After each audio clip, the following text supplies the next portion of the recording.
আলাইকুম রহমতুল্লাহ। আমরা আজকে বক্সা যুব ফোরামের পক্ষ থেকে নির্দেশক্রমে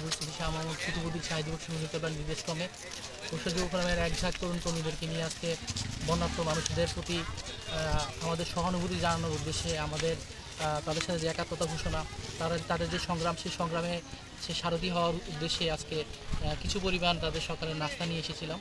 তো আমরা আমাদের যতটুকু সম্ভব আমাদের সাধ্যে কুলাইছে ততটুকু আমরা মানুষের মধ্যে বিতরণ করেছি নাস্তা। তো আশা রাখি যে আমাদের বিভিন্ন পয়েন্টে বাঁধ নির্মাণের কাজে, দুপুরের খাবারের জন্য এক জায়গায় আমাদের তরুণ কাজ করতেছে।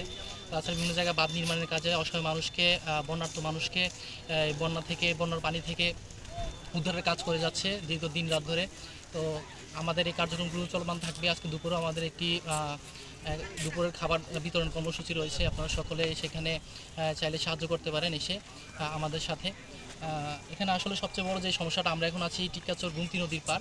এখানে সবচেয়ে বড় সমস্যাটা যেটা আমাদের এই গুমতি নদীর এই টিকাচর থেকে শুরু করে পূর্ব দিকে যতটুকু আমরা গেলাম, দেখলাম যে প্রত্যেকটা রাস্তার হচ্ছে বাঁধ যেটা ছিল আমাদের গুমতি বাঁধ, এই বাঁধটা খুবই দুর্বল। কিন্তু মানুষ সবচেয়ে বড় যে সমস্যাটা হচ্ছে যে মানুষগুলো এই দুর্বল বাঁধটাকে পুনর্নির্মাণ বা মেরামতের কাজ করতেছে, তাদেরকে তাদের কাজ করার বাধা সৃষ্টি করতেছে হচ্ছে উৎসুকজনতা।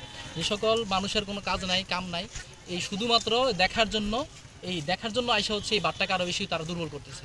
আশা রাখি সকল উৎসুক জনতার প্রতি আমাদের আহ্বান থাকবে, কুমিল্লাবাসীর প্রতি আমাদের আহ্বান থাকবে, যাতে তারা এখানে দেখার জন্য যাতে কেউ না আসে। দেখানোর জন্য মানুষের অভাব নাই, আপনারা আসার কোনো প্রয়োজন নাই। আপনারা আইসা আর এই বাঁধটাকে দুর্বল করতেছেন। যে জায়গাগুলোতে মেরামত চলতেছে ওই জায়গাগুলো আমরা অলরেডি বন্ধ করে দিছি রাস্তাগুলো। ওইখানেও আপনারা দেখা যাচ্ছে বিভিন্ন ধরনের বাইক, অটো বা বিভিন্ন জিনিস দিয়ে হচ্ছে আপনারা এই নদী দেখতে আসতেছেন, নদীর পানি দেখতে আসতেছেন। এতে বরং আমাদের উপকারের বদলে অপকারই বেশি হচ্ছে। তো আশা রাখবো যে আপনারা ঘরে থাকেন, সুস্থ থাকেন, ভালো থাকেন। যদি সম্ভব হয় দূর থেকে কিছু দিয়ে মানুষকে, আমরা যারা স্বেচ্ছাসেবী হিসেবে কাজ করতেছি তাদের জন্য সাহায্য করেন। আসসালামু আলাইকুম।